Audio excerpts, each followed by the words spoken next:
Assalamualaikum students. Today we are going to start our chapter number 3, that is the Pythagoreans, and I'll divide the Pythagoreans chapter into 3 parts. The first part is introduction of Pythagoras, and the second part is the nature and characteristics of Pythagorean society, and third part is comprised of philosophy of Pythagoreans. So let's start with the introduction of Pythagoras. The Pythagoreans. This term means the follower men of Pythagoras. The Pythagoras was the head of all the Pythagoreans. So far his life is concerned, we don't know much about his life with certainty, because the three so-called biographies have come down to us from ancient period, and those were written hundred of years after the life of Pythagoras. That's why it is assumed that those biographies were filled with the tissues of extravagant fancies, and those biographies are filled with many stories of miracles and wonders associated to Pythagoras.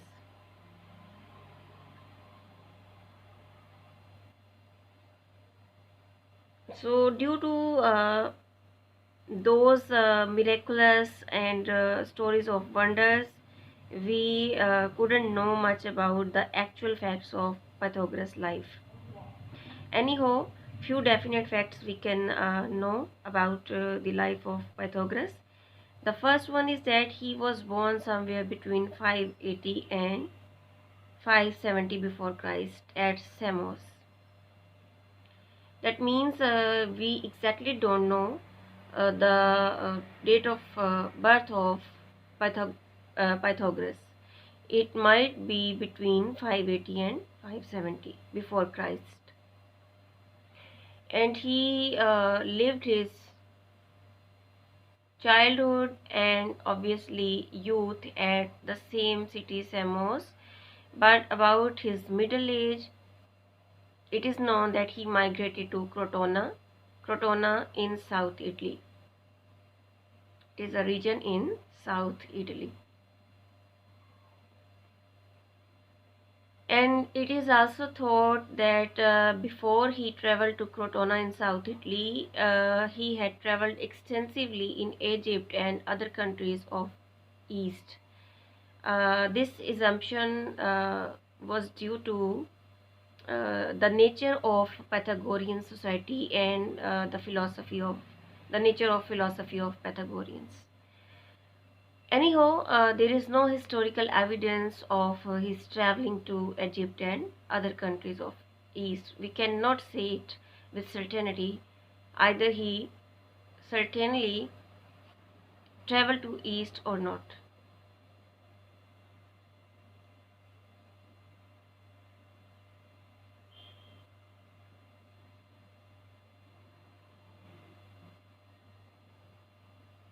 Anyhow, let's come back to his migration to South Italy. When he reached to South Italy, there he settled.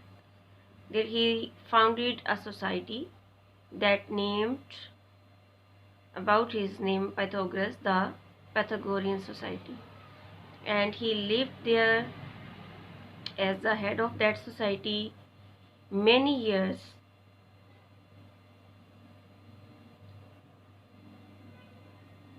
until his death.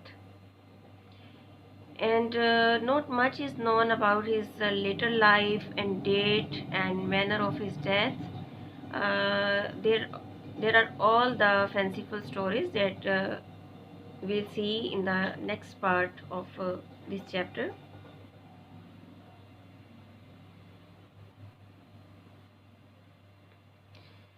So that's all about his introduction, that he was the head of Pythagorean society, and he chaired his designation for many years as the head of the society, and until and unless he died. And he was a very mysterious person, and as I told you earlier, that so many stories of miracles and wonders are associated with Pythagoras. And we'll see when we study the nature and characteristics of Pythagorean society, we'll see that how mystiful society that was actually, and how mystiful their lives were. That's why I think people had associated so many fanciful stories of wonders and miraculous to Pythagoras. So today we'll finish here till the introduction of his life. I hope you get all the points, and you will read out the page number 31 thoroughly for making a better understanding about the life of Pythagoras. Thank you so much.